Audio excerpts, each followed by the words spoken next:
So, Mr. Daudelin, you're the physics teacher here at WHS, and you teach physics here, and you have a lot of classes.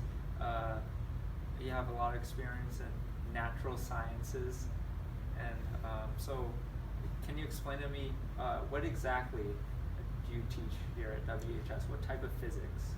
Okay, so at WHS I teach 3 levels of physics. So I teach college prep physics, I teach honors physics, and I teach calculus-based physics.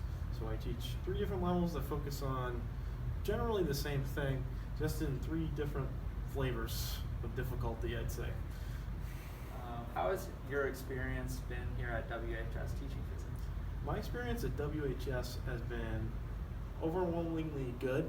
Okay, this is one of the best places I've taught. Okay, I've taught a little bit in college as a TA. This is really my first teaching job, but this has been a really great experience so far. I'd like to continue teaching here.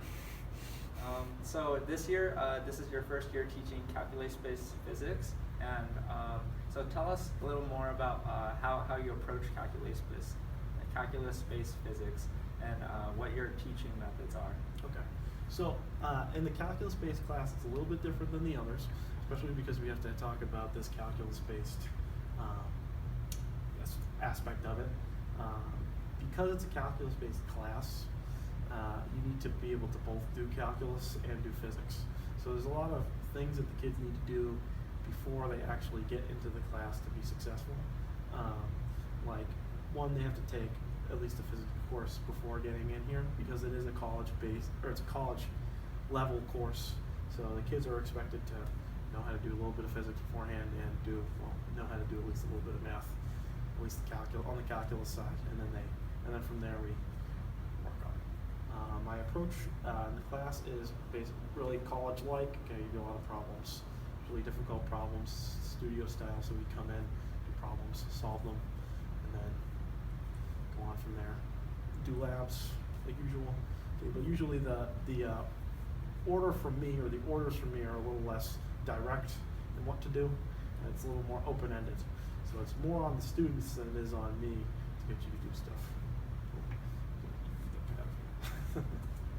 So calculus is like, physics and calculus are really difficult subjects. What are some challenges you've had in teaching here at WHS, and or challenges in general you experience?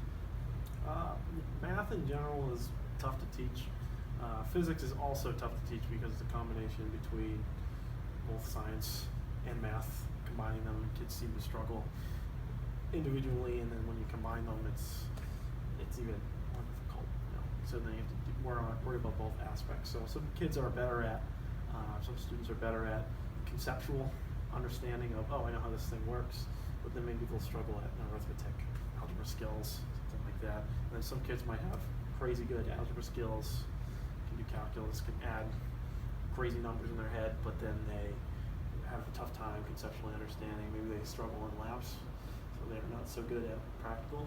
So it's more of a well-rounding thing in physics. So you gotta get good at both of them. Right? I definitely see some challenges, because I see kids that I think deserve to be in a course, but there might be they're lacking somewhere, so they might have to put in a little extra effort. Not that they shouldn't be in the course or something like that. They just need to try a little bit harder, and then they'll catch up everybody else.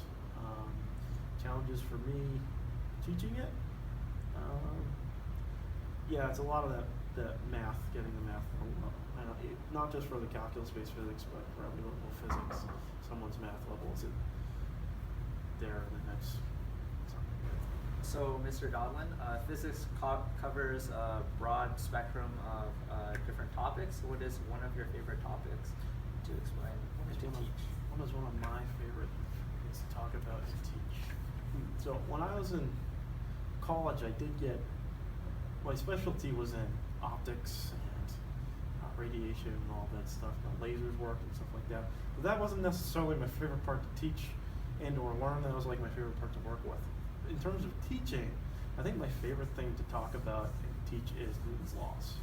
Okay, I think Newton is definitely my favorite physicist, and his laws, his 3 laws, right? The law of motion, really broadly stem.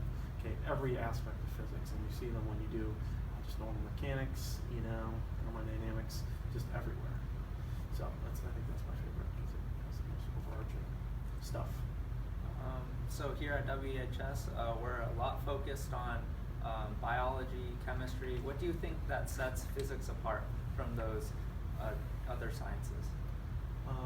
So physics is a super, in the minds of, I think, most people, I think physics is really like cold and lifeless because it's mechanics and electricity and stuff like that. It's not like a life science. The chemistry and biology are they're life sciences. I mean, chemistry could be one or the other. Biochem, and I'm not even going into physical chemistry where it's not as much.